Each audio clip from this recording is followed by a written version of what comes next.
Hello and welcome to Intuitive Astrology with Molly McCord. Today is March 23rd, 2020. Thank you for joining me as we take a look at a special topic in astrology on these Monday podcasts. And we're going to make sure that we're addressing our needs right now and what is happening in the world. 2020 astrology is very powerful and very rare. We've been talking about this since 2018 for those of you who have been listening to this show for a while. A lot of the astrology that's unfolding throughout this year and into the new decade is taking the world into new places. It's taking each of us into new places. It's asking us to assess ourselves, to assess what's essential, what is a priority, and to then operate from that place. Spiritually, we have advanced and we're continuing to advance during these new cycles of energies. There is support now for moving us forward. Although it will look like something else, it will feel different at this time. It will be something that is uncertain and safe to say there is a lot of uncertainty in the world. There's a lot of anxiety, worry, and stress. There's parts of our bodies that are strongly activated at this time that we need to regularly calm down. We need to nurture ourselves. We need to take care of ourselves, do some very intentional breath work, and stay aware of our power and our choices. So in today's podcast episode, I'm going to talk about the concept of safety during uncertain times, what safety means to us energetically, and how you can understand more about this in your own astrological chart. Feeling safe is actually something we carry within us. It's an internal energy that we can nourish and take care of. It's a part of ourselves that we can go to and activate even more. Safety is something that we can be unconsciously carrying that we don't often give attention to. So there is an opportunity now to really look at how you feel safe. And I mean that emotionally, physically, financially, psychologically, etc., etc. There's many ways to look at the concept of safety. And so what is safety? What does that feel like? Well, essentially, it's a way that you can hold an energy, be in a space, and allow yourself to trust, to feel that you are protected, to feel that what you need is going to be taken care of, to understand that you have a barrier from the chaos of the external world. It can be that place you go to escape or remove yourself from any type of harm or hurt, such as anything being done to you or anything happening around you. And of course, I invite you to sit with your own definition of safety. What does it mean to feel that you can relax into yourself, that you can trust yourself, that you can relax into who you are, what you need, and go deeper into your own practices that support you. For example, energy practices, spiritual practices, intuitive practices, meditative practices. Where can you go that elevates you and raises your energy in a way that supports this understanding that all is well? And this can seem like an untrue statement when you look around and see all the ways that people are unwell or that we are dealing with a very serious pandemic and big changes in the world. It's easy to see what is different, what's uncertain, what's changing. But if you can tap into that place in yourself that whispers, all is well, you're going to have an activation of reassurance. And what you're going to do is tap into another energy that supports us at this time. So before I was doing this show, I was asking for guidance on how to support you. And for those who are new to this astrology podcast, I am an intuitive and a channel, and I connect with spiritual guides to give you this information and to help us understand what is going on. As an intuitive astrologer, I work with astrological energies to tap into deeper messages that are coming through. I also work at a cosmic and galactic level and bring in those messages as needed and as appropriate. And so what I do is just receive the information that is coming through from my guides on what is essential at this time. Now, what I am hearing that is very important is that one of the ways that we can feel strengthened, the guidance I received that felt so beautiful, is to tap into the energy cycles of the earth, the energetics of the earth.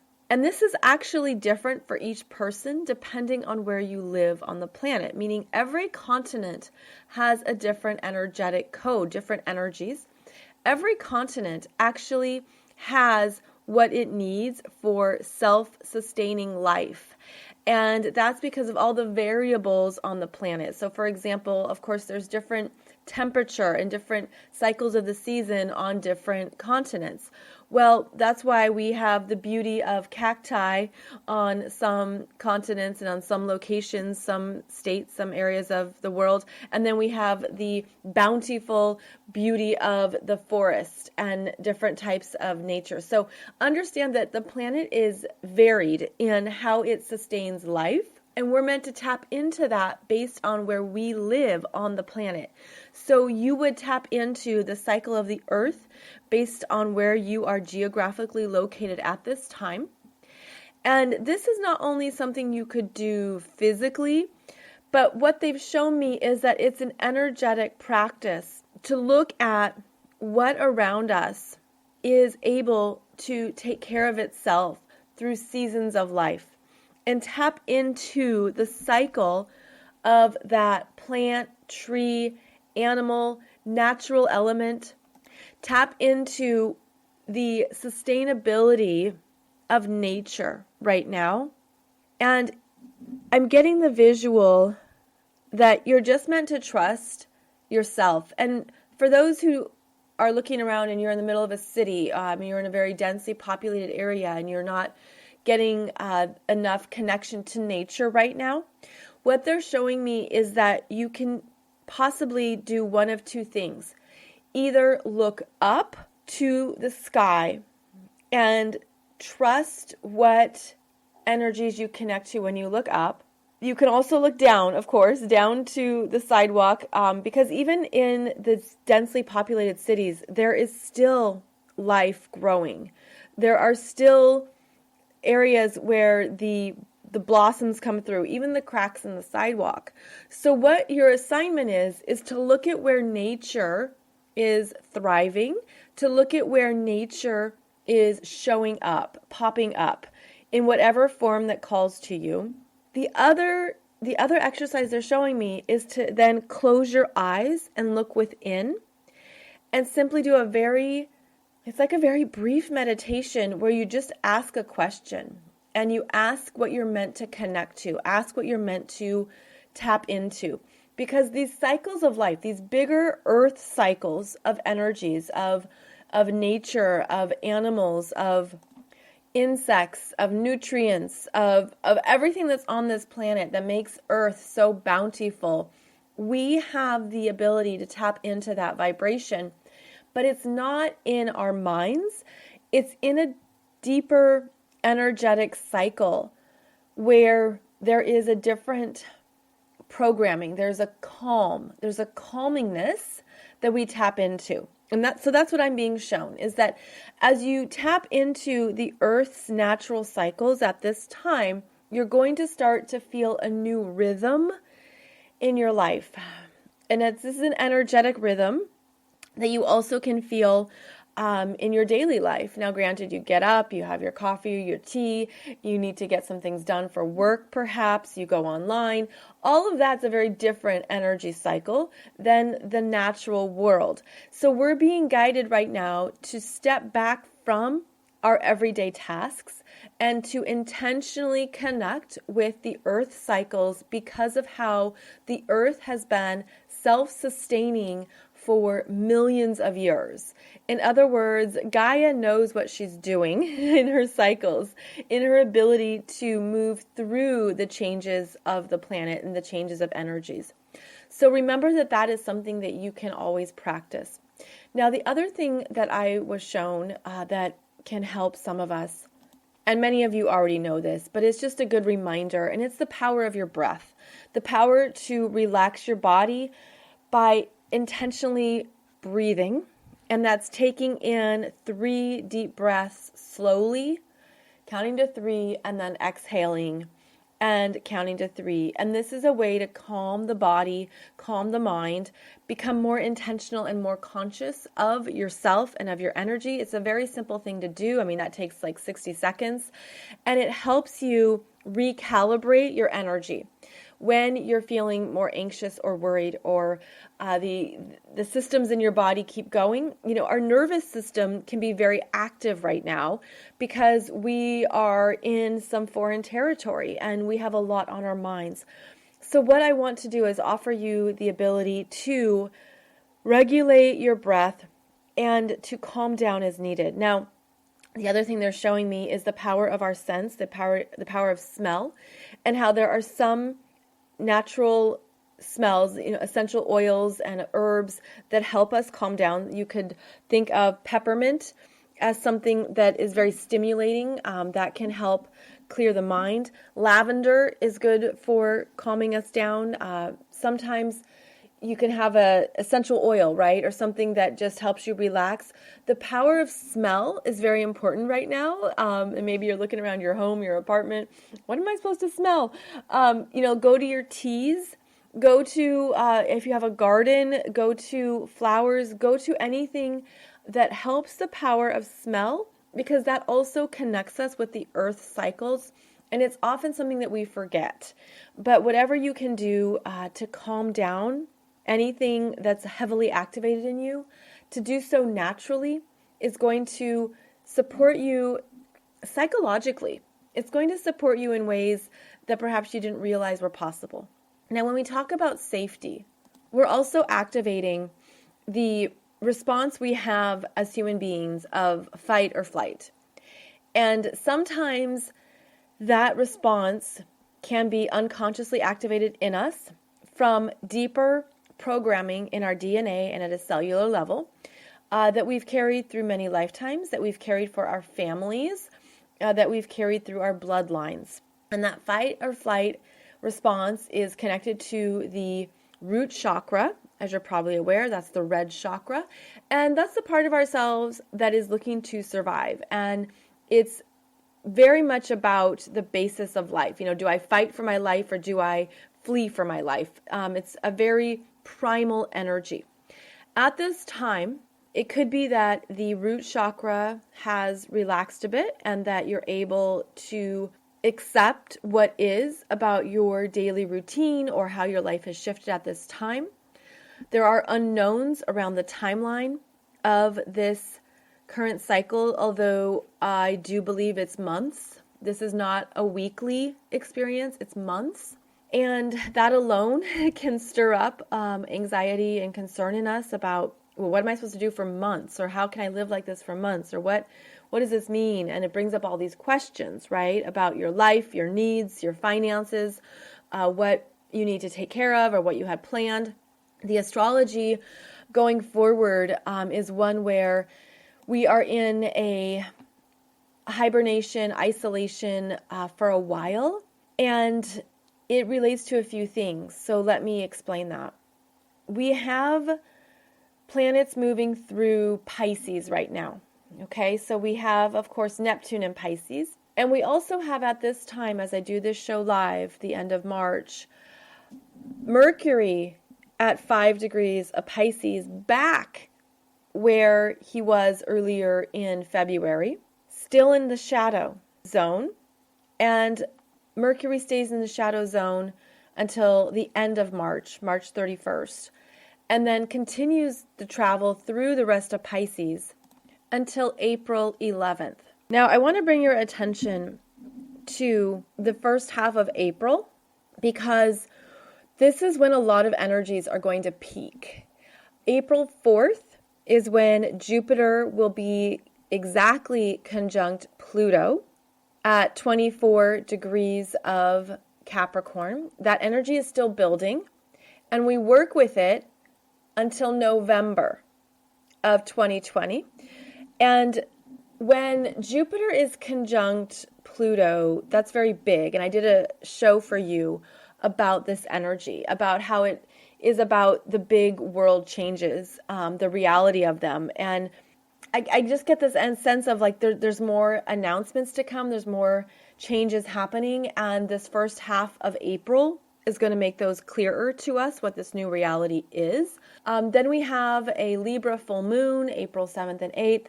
And then we have the final transit of Mercury through Pisces. So we're still in this developing building phase of these energies. Nothing has peaked yet. There's still uncertainty. There's still a lot being rolled out, so to speak.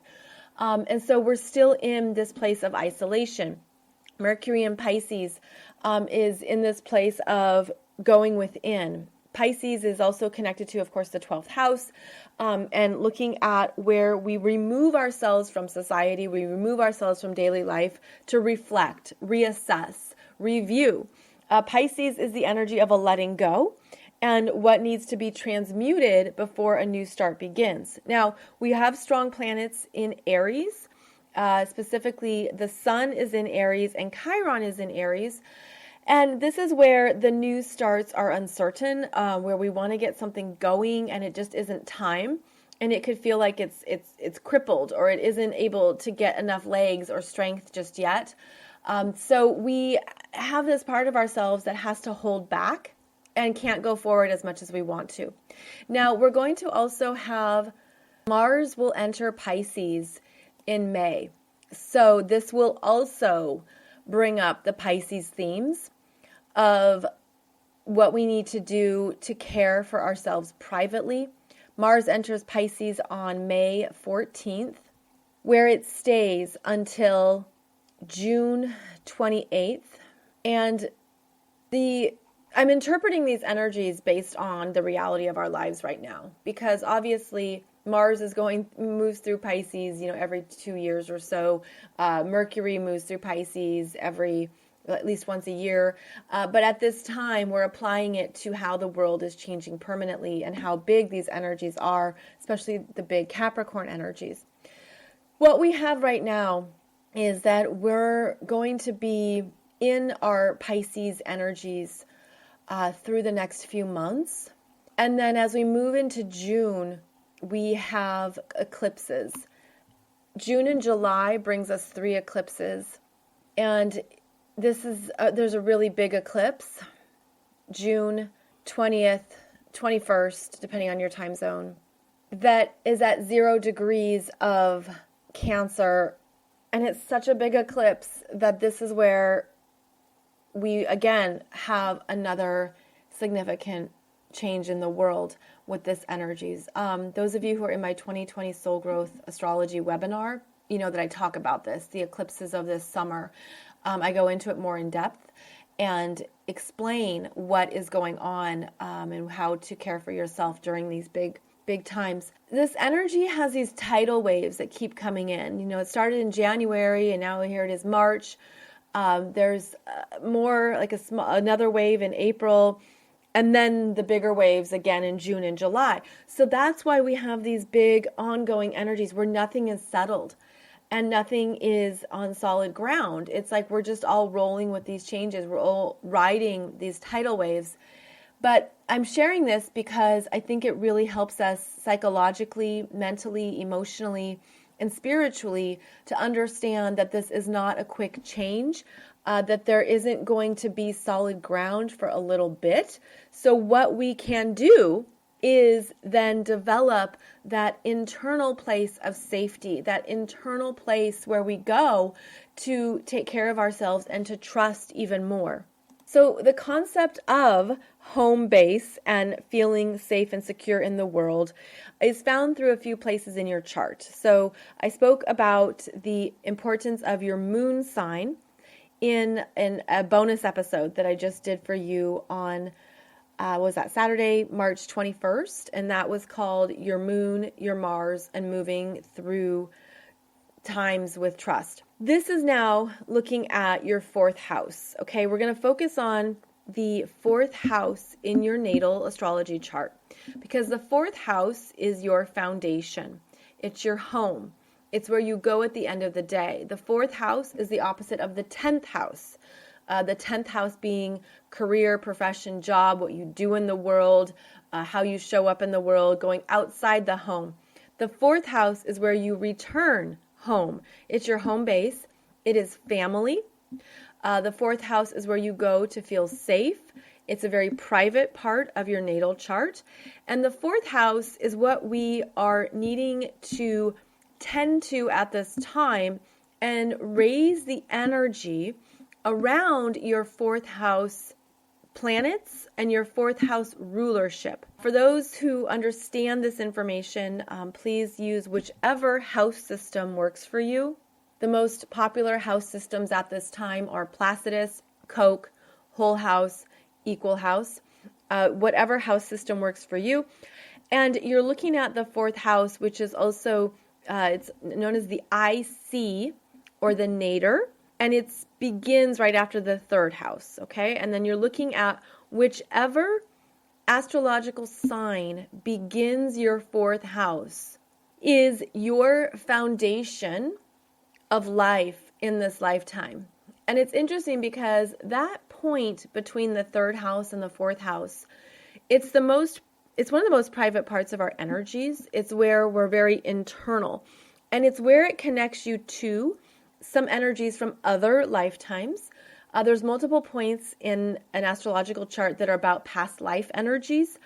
And that IC or nadir between the third and the fourth house is one of those connection points. So if you're looking at your chart and your fourth house begins at Sagittarius, and it could be at any degree point, okay? I mean, it could begin at 7 degrees of Sagittarius. It can begin at 23 degrees of Sagittarius. Any degree point begins your fourth house, and that is the energies that you are working with at this time as we internalize and we're finding a place of safety.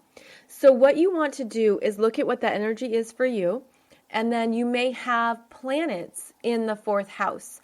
So that means that those planets are there to cultivate the fourth house energetics for you, to cultivate and develop the fourth house themes. And when we're looking at planets in the fourth house, that's where they literally feel at home. That's where they want to go. That's where a part of you wants to be. So again, it's a very private energy in the fourth house. It's our concept of home, of foundation, of privacy, of inner world. It's our emotional world. The fourth house is connected with mothers and mothering, with family structures. It's connected with how you trust what you feel and what you need. It's where you have your emotional needs defined and where you can go to understand more about what sustains you and supports you emotionally. It's also connected with early childhood family dynamics.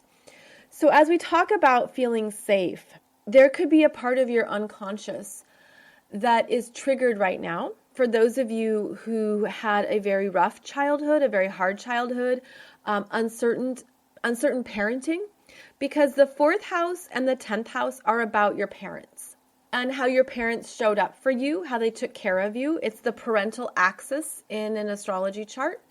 And it represents the parent who was there for you emotionally, such as the fourth house, or not. And then the 10th house represents the parent you looked up to. So you have a lot in the fourth and the 10th houses between your early childhood experiences of life and how you felt taken care of, who was there for you. And this is where the fourth house becomes very fascinating because you start to see your needs and how they were or were not met.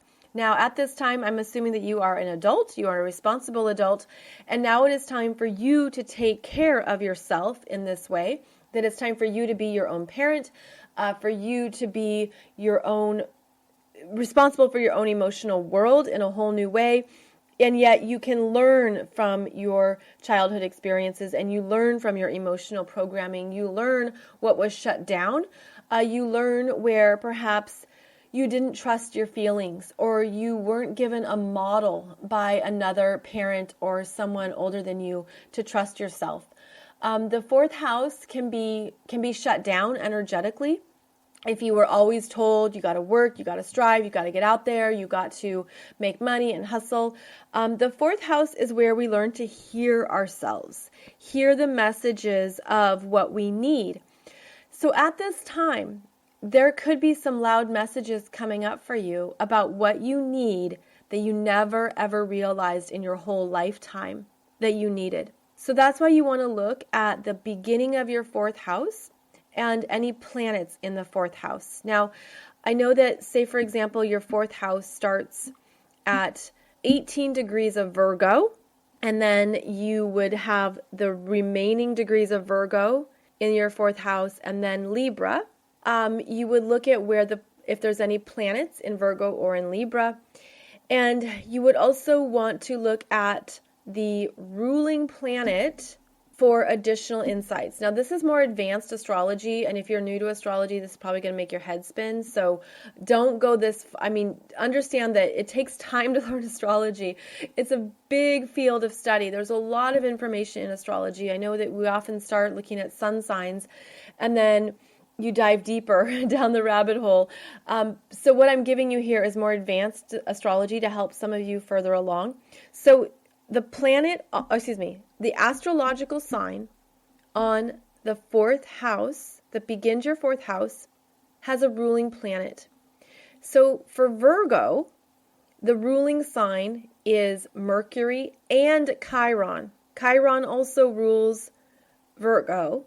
So you would look at both of those planets in your astrological chart for more guidance and more information. All right, that's how you follow the energy trail and go a little bit deeper. So you're looking for not only the astrological sign that begins your fourth house, but you're looking for the ruling planet that's going to help develop the story even more.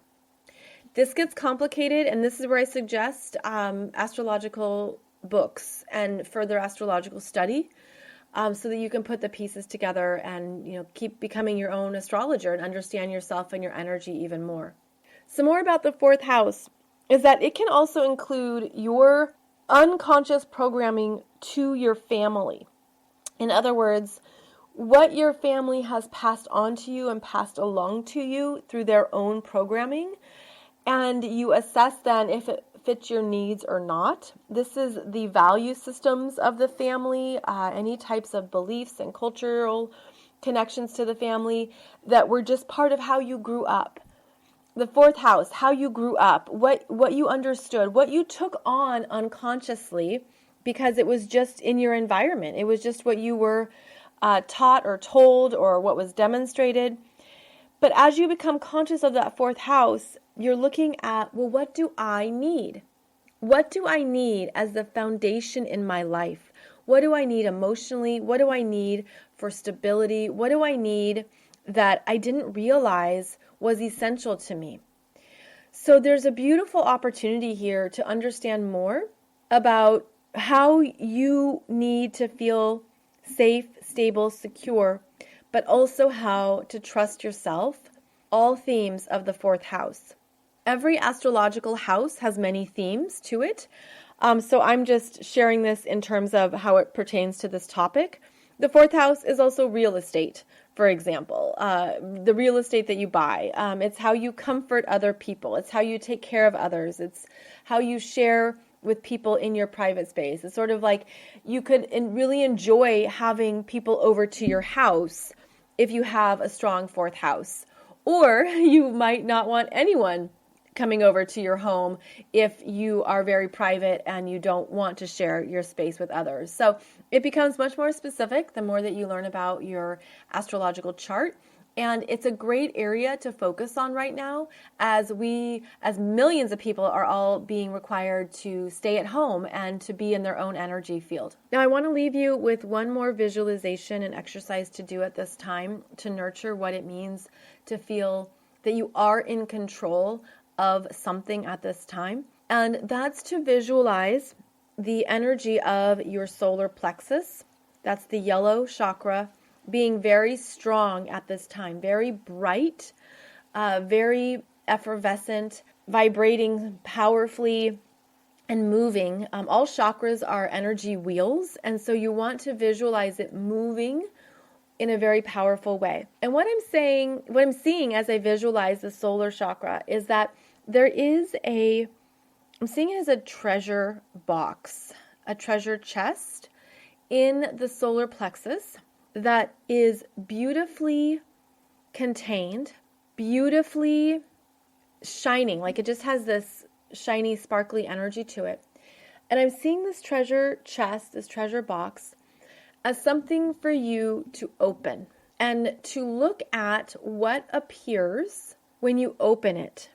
Now, you could open it and it could be empty. And if it's empty, that's very exciting because that means you get to intentionally choose what to put in there.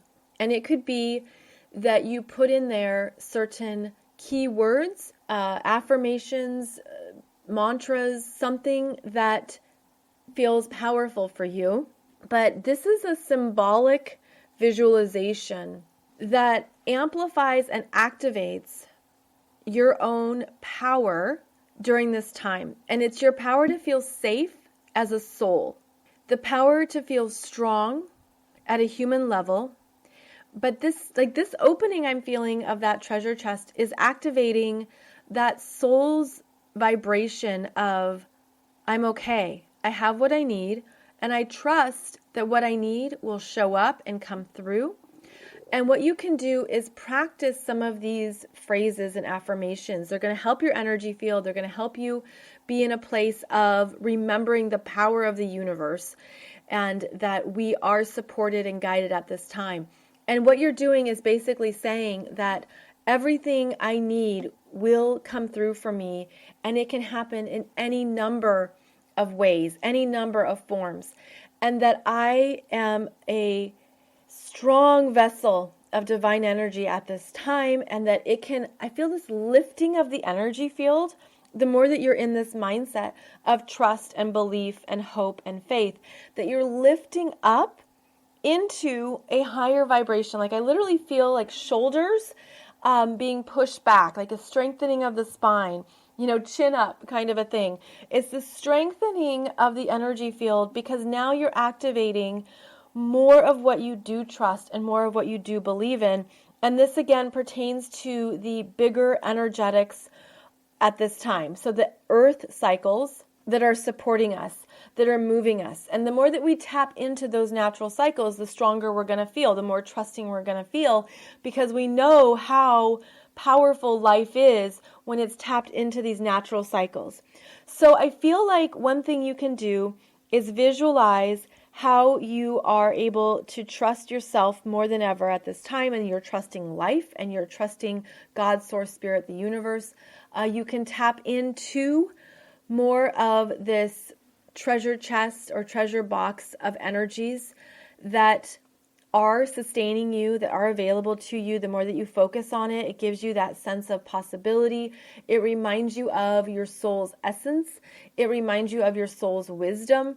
And it reminds you of your soul's power that, of course, is bigger than the human dynamics at this time.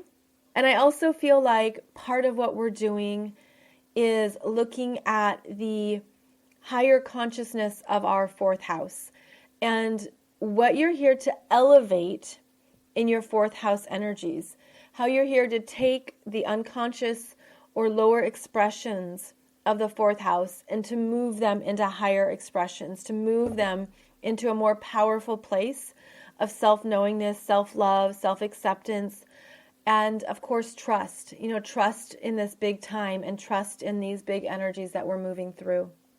So I hope this has given you some good reminders of your power and your choices. I hope it's given you some good exercises to do and things to focus on at this time.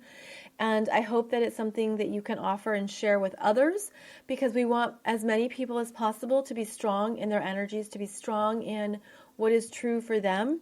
And I feel like there's going to be a very clear, I'm going to call it a dividing line, of those who are moving ahead during these times and those who are just simply exhausted and can't do any more work. And I mean that spiritually or energetically. But I want to help feed you with the higher energies that you are connected to and help you feel strong, supported, and nourished so that you can take the necessary steps at this time, whether it's hour by hour or day by day. But we're all in this together. We are moving through this collectively. This is this is an experience of humanity right now. We are each contributing at this time. And I hope that this has been a reminder that you can nurture and grow within you anything that you desire and anything that you focus on. So choose wisely, choose intentionally, and allow this to be a demonstration of your own power. Thank you so much for joining me for this podcast. I hope it's helped you at this time. I've mentioned previously that my own schedule has changed now that my family's at home and my son's at home, and I have to find time to do this podcast. So thank you for hanging in there with me as I figure all this out for myself too. I know that's what we're all doing. We're all figuring out our new daily lives. But I love doing this podcast, and I will continue to do it as we move through this big adventure together. If you're new to the podcast or to my work, you can find out more about me at mollymccord.online. Or you can go to consciouscoolchic.com and know that we are moving through this time powerfully and that there will be rewards. There will be good things that come from this time. There will be benefits and wonderful developments. So please keep your mind in that space as well. Thank you for joining me. I will be back here on Wednesday for the next weekly Intuitive Astrology podcast. And in the meantime, I am wishing you so much joy and peace as we move through these energies together. I'll see you back here soon.